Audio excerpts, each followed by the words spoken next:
రాజన్న సిరిసిల్ల జిల్లా ముస్తాఫాబాద్ మండలం గన్నెవారిపల్లిలో అకాల వర్షం వల్ల దెబ్బతిన్న పంటలను చూసేందుకు వెళ్లినటువంటి బండి సంజయ్కు రైతులు తమ గోడును విన్నవించుకున్నారు. వడగండ్ల వానకు దెబ్బతిన్నటువంటి వరి పంటలకు నష్టపరిహారం ఇచ్చి తమను ప్రభుత్వం ఆదుకునేలా చూడాలంటూ బండి సంజయ్కి మహిళా రైతులు ఆరోదిస్తూ వేడుకున్నారు. ఈ సందర్భంగా బండి సంజయ్ మాట్లాడుతూ అకాల వర్షాలకు పంటలు దెబ్బతిన్న రైతులు చాలా ఇబ్బంది పడుతున్నారని అన్నారు. ఇక రైతులకు పంట మొదలు నుండి డబ్బులు చేతికందే వరకు అన్ని ఇబ్బందులేని ఆయన ఆవేదన వ్యక్తం చేశారు. గత బీఆర్ఎస్ ప్రభుత్వం ఒక్క రైతుకు నష్టపరిహారం ఇవ్వలేదని, ఫసల్ బీమాను అమలు చేయమన్నా చేయలేదని ఆయన ఆరోపించారు. ఇక ఈ కాంగ్రెస్ ప్రభుత్వం ఎంతమంది రైతులకు బోనస్ ఇచ్చారని, నరేంద్ర మోదీ ప్రభుత్వం ఎరువులపై సబ్సిడీ ఇవ్వకుంటే రైతులకు భారీగా నష్టపోయేవారని బండి గుర్తు చేశారు. ఇక గత ప్రభుత్వం నరేంద్ర మోడీ ప్రభుత్వానికి సహకరించలేదని, ఈ ప్రభుత్వమైనా సహకరిస్తే రైతులను ఆదుకుంటామని పేర్కొన్నారు. ఇక రైతులకు నిజాయితీగా అడిగిన ఎకరాకు 20,000 నష్టపరిహారం ఇవ్వాలని ఆయన డిమాండ్ చేశారు. ఇక రైతులను ఆదుకునే విషయంలో ఎన్నికల కమిషన్ అడ్డుకోదని, మేము కూడా సహకరిస్తామని బండి సంజయ్ తెలిపారు.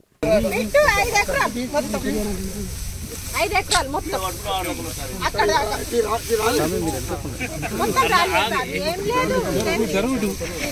ఇంకా అక్కడ మస్తు రాలేదు. ఈయన అమౌంట్ రాలేదు, మొత్తం మొత్తం తెలియదు. ఏమి అసలు 5 ఎకరాలు చేయని ఇది ఒకటి బిట్టు మాకు. ఇక నా ఏమేమి సంతది ఎకరానికా 25,000 పెట్టుబడి 25,000 అయితే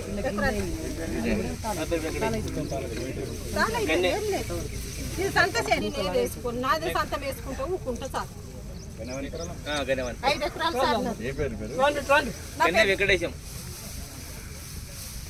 సార్ మాది కూడా ఇదే 8 ఎకరాలు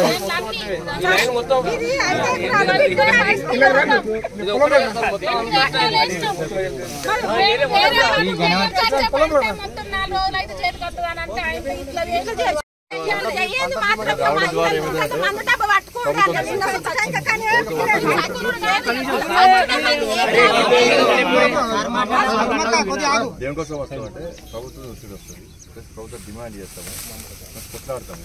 ప్రభుత్వం కూడా మనము ఏదో ఈ విమర్శలు తిట్టడము దానికోసం కాదు, ఫస్ట్ సమస్య తెలుసుకుంటేనే ఈ సమస్య తెలుసుకుంటే మాకు తెలుస్తుంది. మీరు కొట్లాడేది రైతులకు న్యాయం జరగాలి, పక్క కొట్లాడతాం, మీ న్యాయం కోసం కొట్లాడతాం. మేము వచ్చి తెలుసుకుంటేనే కదా మాకు తెలిసేది. ఇప్పుడు హైదరాబాద్లో కూర్చొని మాట్లాడితే, టీవీలలో మాట్లాడితే తెలియదు కదా. ఇప్పుడు ఇది వస్తేనే బాధ తెలుస్తుంది. అందుకే ఎవరైనా వస్తే తిరుగుతాం, పోతాం, తప్పకుండా మీకు న్యాయం కోసమే కొట్లాడతాం. దాన్ని ఏమనలేదు సార్. ఇప్పుడు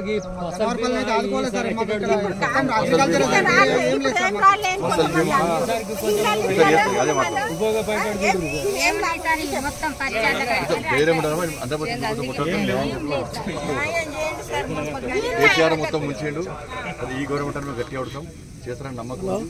చేయకుంటే ఏం చేయాలో చేస్తాం, నమ్మలేదు.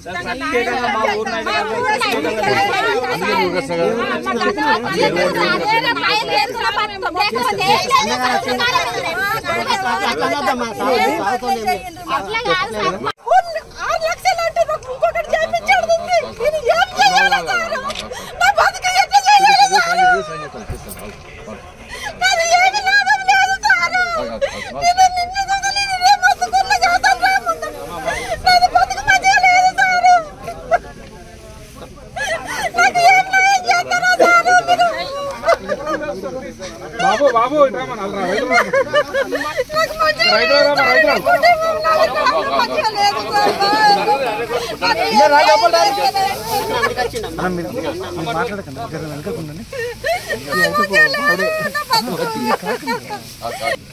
అందుకే మాట్లాడడానికి వచ్చిన కదా.